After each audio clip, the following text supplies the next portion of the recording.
Halo semuanya, jadi selamat datang. Jadi ini bakalan jadi video pertama atau video kedua, karena video pertama kemarin perkenalan, tapi ini juga bisa jadi video pertama karena untuk pembahasan. Jadi kemarin bisa bilang pilot episode kayak gitu, jadi pengenalan.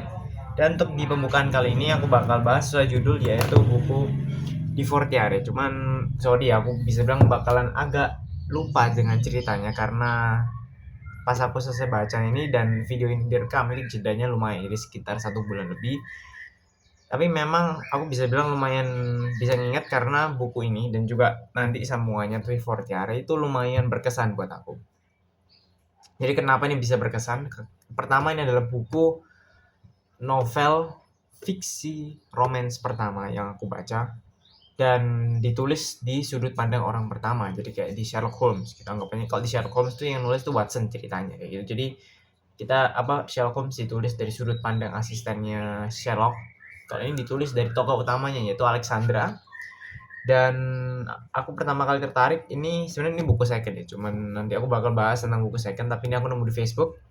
Dan alasan aku mau nyoba beli adalah karena judulnya menarik, Divortiare, tentang divorce, tentang perceraian. Berarti ada tentang pernikahan juga. Jadi ya walaupun aku masih belum 20 tahun, tapi penasaran juga tentang dunia pernikahan dan sebagainya. Kayak gitu kan. Dan em, jadi kalau teman-teman tahu, divorce itu kan Inggrisnya perceraian. Divortiare nggak tahu apakah ini bahasanya Prancis dan sebagainya, aku juga nggak ngerti. Em, tapi in, apa ya, untuk judul nggak bakal bahas terlalu dalam deh. Tapi aku bakal kasih garis besarnya dulu di awal, yaitu Alexandra. Jadi dia umur 27 pada saat timeline utamanya, garis waktu utama yang ditulis tuh 27. Dan 27 itu dia udah 2 tahun sejak cerai. Jadi umur 25 berarti kurang lebih itu udah cerai, dan dia nikah itu umur 23. Dia umur 23 nikah dengan ada namanya Beno. Dia tuh kerjanya, Benonya itu heart surgeon atau tukang operasi jantung. Si Alexandernya banker. Dan mereka punya perbedaan yang lumayan jauh. Jadi Beno itu 8 tahun di atas si Alexandra. Jadi alasan ini bisa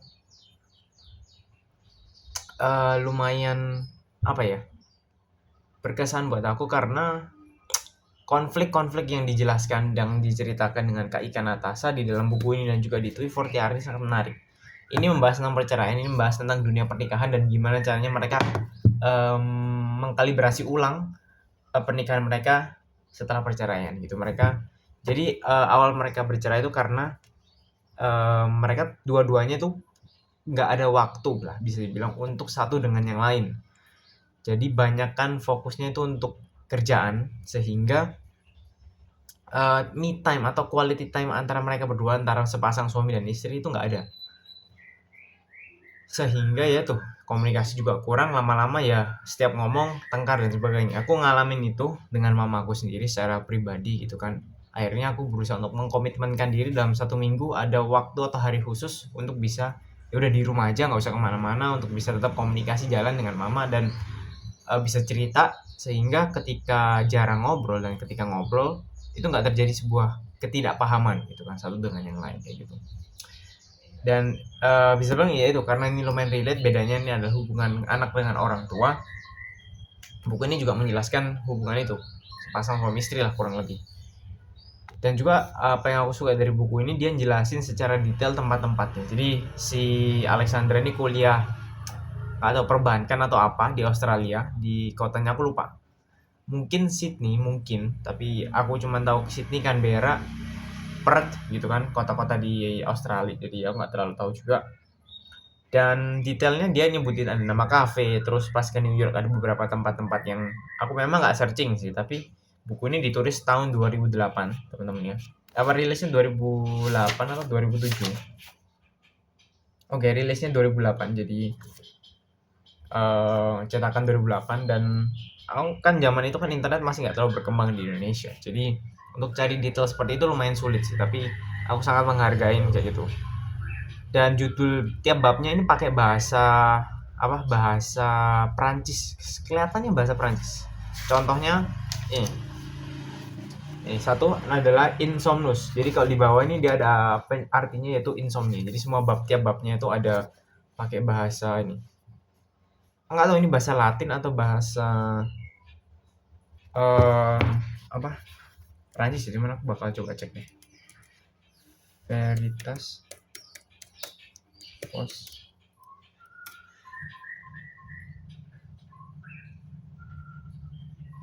Oh Latin, oh ini pakai bahasa Latin. Veritas Vos liberabit, the truth will set you free. Ini ya, Veritas lah. Jadi dari bahasa Latin, ternyata bukan Prancis, sorry ya. Dan detail-detail yang aku suka banget ketika ya terjadi ini dan itu, dan cerita juga si Alex ini tinggal dengan satu rumah dengan teman namanya Wina yang berbeda pekerjaan banget gitu kan. Dan juga apa ya? Dan di sini juga di buku ini si Alex itu juga dikenalin sama ada orang namanya Denny. Dan si Alex ini kayak ragu dengan si Denny, dia nggak yakin pada saat si Denny nembak untuk jadian, pada saat Denny yang ngelamar itu Denny lumayan rada menekan gitu. Dan di sini Alex ada momen ketika dia ngerasa kayak dia nggak siap untuk nikah dengan Denny gitu. Apalagi juga pada saat itu yang lumayan parah adalah si Alex ini dengar waktu mau mereka, jadi Alex ini pergi makan sama Denny, sama kakak perempuannya Denny, dan sama mamanya Denny. Jadi mereka berempat. Pas mau balik, Alexnya dengar celetukan si kakaknya gitu, bisik ke mamanya Denny. Kakaknya Denny ngomong ke mamanya Denny. Itu ya kalau Denny bisa dapat yang lebih baik gitu kan, bukan sama janda muda gitu kan. Anggapannya kan umur 25 cerai itu kan udah terlalu muda banget untuk cerai gitu. Dan mungkin itu bisa bilang lumayan menyakiti Alex ya, tapi she's a strong independent woman gitu kan. Dan dia terlalu memang menyibukkan banyak waktu untuk kerja sehingga dia juga kurang punya waktu untuk dirinya sendiri. Dan apa lagi ya, jujur buku ini lumayan berkesan banget. Selain tadi relate, terus apa lagi ya, ketika mereka juga udah cerai gitu kan, Beno dan si Alex, mereka nggak terlalu banyak mau marah dan segala macam, komunikasi secara biasa. Tapi satu hal yang aku lumayan ingat kan, si Alex ini kan lumayan marah juga ketika pada saat jadi malam anniversary mereka yang pertama, Alex sudah nyiapin makan malam, dia pulang awal Alexnya, tapi si Beno pulangnya subuh, dia di atas jam 11 atau jam 12 gitu. Alexnya marah, harusnya kan dinner anniversary kan dirayain, tapi ya, mereka enggak.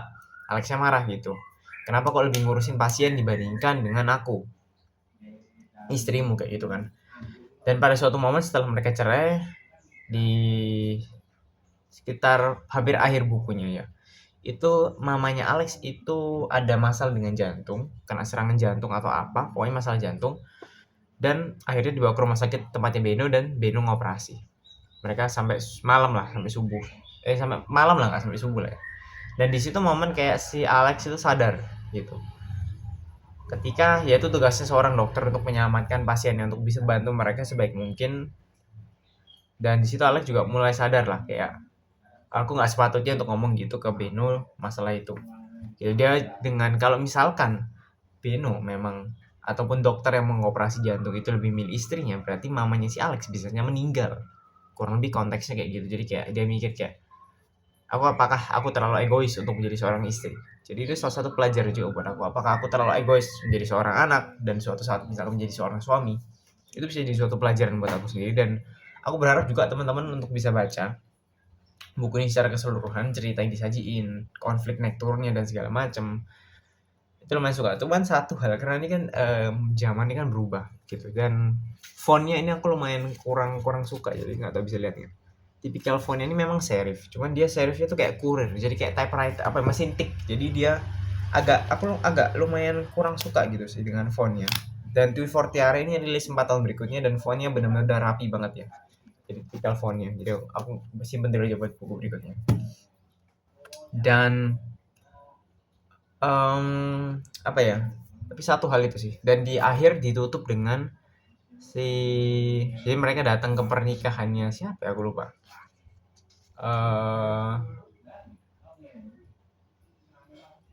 Sebentar ya, aku lihat dulu. Jadi ini ditutup dengan makan nasi goreng. Oh, kayak gini. Jadi di rumah sakit, mereka ke rumah sakit.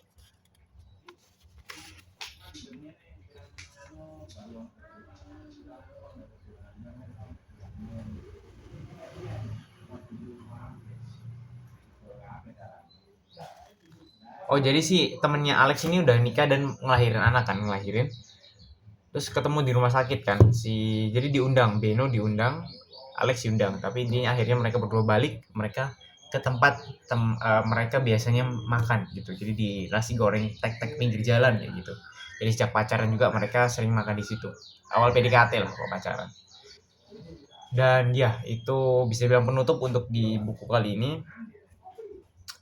Aku jujur bingung juga untuk dapetin buku ini karena aku coba cek di Tokopedia ya apakah bisa. Jadi kebanyakan juga buku-buku yang aku beli sekarang itu semuanya di tahun ini aku beli lumayan banyak dan semua itu beli online. Kalau nggak beli second gitu kan.